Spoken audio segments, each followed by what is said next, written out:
this was kind of cool to sit down with a member of the 75th anniversary team. The only guy who's not in the Hall of Fame, but he is a character, an NFL legend, Billy White Shoes Johnson. And I asked him, because I noticed he was wearing white shoes, does he ever not wear his signature white shoes? No, I don't. I always have white shoes on. And I'm tired of doing that. I'm trying to get a shoe company so that I can change them every day, because it's pretty tough cleaning white shoes. But that's your signature, though. Yes, it is. Even after all these years, that's still your signature. Yes, ma'am, it is. And I'm kind of glad now. The older I get, you always want to be remembered. So I'm happy that I was able to have a name like that. That's kind of different. Who gave you the nickname Billy White Shoes Johnson? Ed Gebhardt. Ed Gebhardt, who was our sports editor at that time in the newspaper, came to the game himself. And the game was battled between my team and the opposing team, which was number one in defense in our league. And we had a great offensive day that day. Our offensive line allowed me to score 6-7 touchdowns.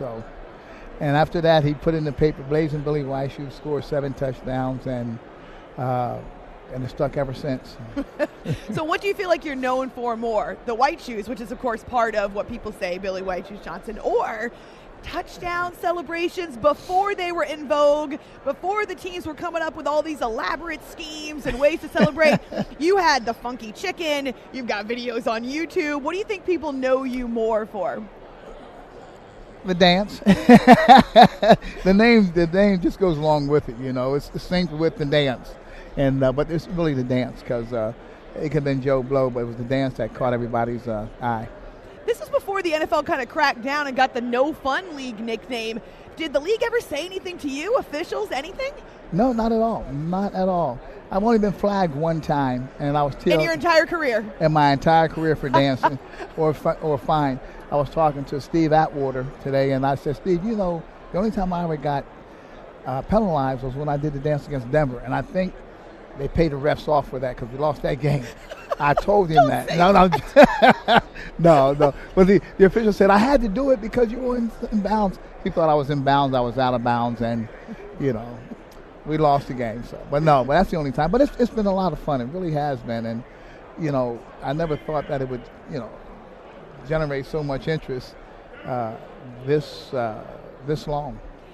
What do you think of today's touchdown celebrations?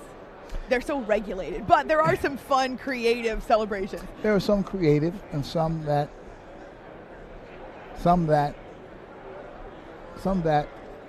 no. I love that you're trying to be diplomatic. No. There are some that really it's a work in progress, but there are some that I really enjoy doing, and those that are, you can tell they're having fun with it. They're not trying to, they're just having fun like they're supposed to. Billy White Shoes Johnson, such an honor to have you here on Radio Row with us after hours, CBS Sports Radio. 13-year career primarily with the Oilers, the other Houston team that I feel like a generation of fans doesn't even realize existed. What was that like for you to almost have to witness the death of a franchise? It was hard because, all that Love You Blue stuff, that Love You Blue era, Bum was there, and the community, how we interface with one another. It was really a good time, a real good time. And I understood Mr. Adams having to move because things didn't work out for him in Houston. But there will never, ever be another Love You Blue era.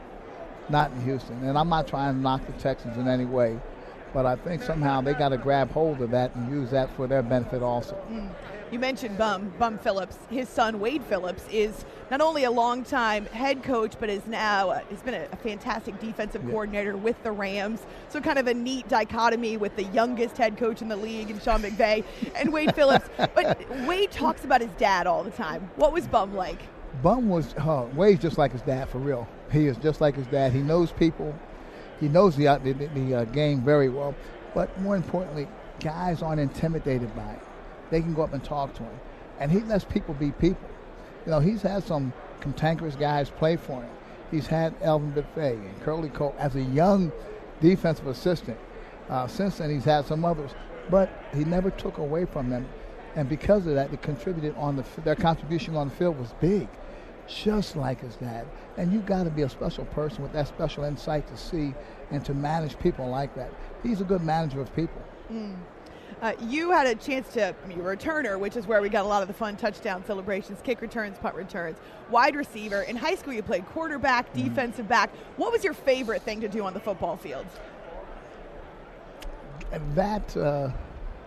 Besides celebrating. Yeah. I just wanted the ball. No, that's true too, but I enjoy punt returns. I really did. I really think that's the only time I had an advantage. If they kicked and out-kicked their coverage just a little bit, and it's easy. You can see a guy coming down the field in his eyes as he gets closer. He doesn't know what to do, and he's always out of. He's always out of place. Fear? Oh yeah. I said, now who's the big guy? No, no, but it's one of those things that it's fun. I mean, they out-kick their coverage, or you take it in the midst of it. They don't think you're going to take it, and it's just a matter of it's a calculated risk. But you've got the upper hand. At least you think you do. Every time I went out there on the field, I always knew I was going to be turned on. Awesome. Do your grandkids know what their grandpa did? You know how old I am? I'm not that old to have grandkids. You don't have grandkids? I don't have any. None? I'm joking. Oh my gosh, that scared me. I was like, I know I read that. Yeah. Don't do that to me.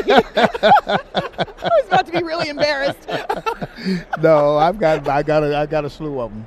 I got six grandchildren. So they know? And the oldest do, but they didn't see me play.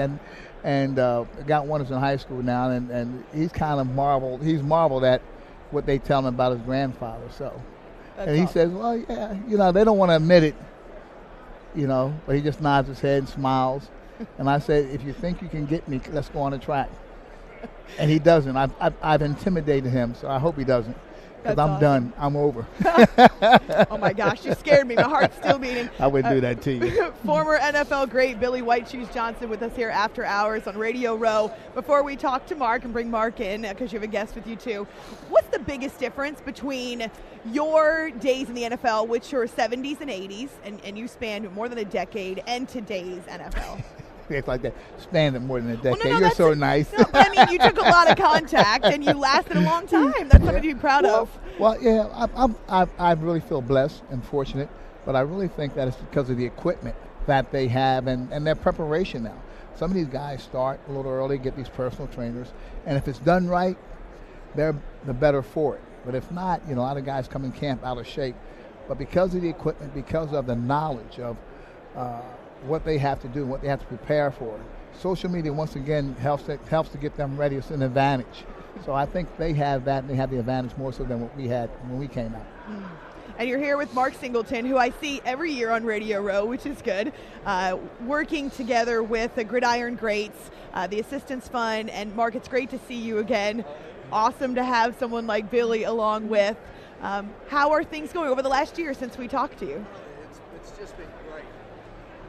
Amy, we love our association with the Gridiron Greats. Billy's been a great spokesman this year. And as one of the guys that grew up in Texas playing football, I could not wait to find some white cleats. I mean, we had to look and look and look for those white cleats. He changed the whole state's choice of footwear, without a doubt. For people who don't know, what are the initiatives? What's the mission statement of the Gridiron Greats? Well, Coach Dick recognized a long time ago that there are players that did not have the benefit of the great contracts or post-career success like he did, and he put together the Gridiron Greats Assistance Fund to help these guys with their medical bills, with their doctor issues, with education, and they help just dozens and dozens of players every year that have fallen on hard times or have medical problems that they need assistance. And Coach and Rudolph Foods got together about 7 years ago and started working on this, and every year during the football season, every bag we sell, we give a certain portion of it to the Gridiron Greats and to help coach and these great players that we all grew up admiring and had so much enjoyment watching these games all these years. The pork rinds, of course, and the Southern recipe, which I've tried. You're always so good to send them to us. Why is it so important to you to work with Gridiron Greats, Billy? Well, there's a lot of ball players who went before me and who really, because of no fault of their own, got put in a position that they need assistance. And to be able to give back in that brotherhood, because I would hope some of those guys that were helping would do the same for me, and I'm sure they would. So it was only a natural inclination for me to want to accept and be part of this brotherhood. Considering you talked about the technology that was different, the equipment that's so different, now, a few decades later, how healthy are you physically? What's my name? God, don't do that. No, it's been really good. I mean, and see, that's the thing that Mike is doing now with some of the ball players. They get invited to a seminar once a year, and they talk about the current things that's going on: CTE, knees, hips, shoulders. The Cleveland Clinic was at our last meeting, and the incredible advances they're making in dealing with some of these issues are amazing. And Coach brings the best medical minds in the country together in Vegas this summer for another meeting with the Gridiron Greats and all the alumni. And it's an amazing, amazing group of guys, and really getting the word out. And from now, and if you go to their website, www.gridirongreats.org, you can find out all about Coach's Foundation. And there's some great things to buy on there with some coaches signed and other great players have signed. And it's a chance for all your fans to help out and help the cause. Awesome. So Mark Singleton with Gridiron Greats and the Pork Rinds, the Southern Recipe. Always good to see you. And what a formidable partnership with one of the best NFL players of all time. 75th anniversary team, I know. Thank you. Scared me half to death with the grandkids thing, but Billy White Shoes Johnson, it's great to talk to you. Amy, thank you. You're so kind, and I appreciate you.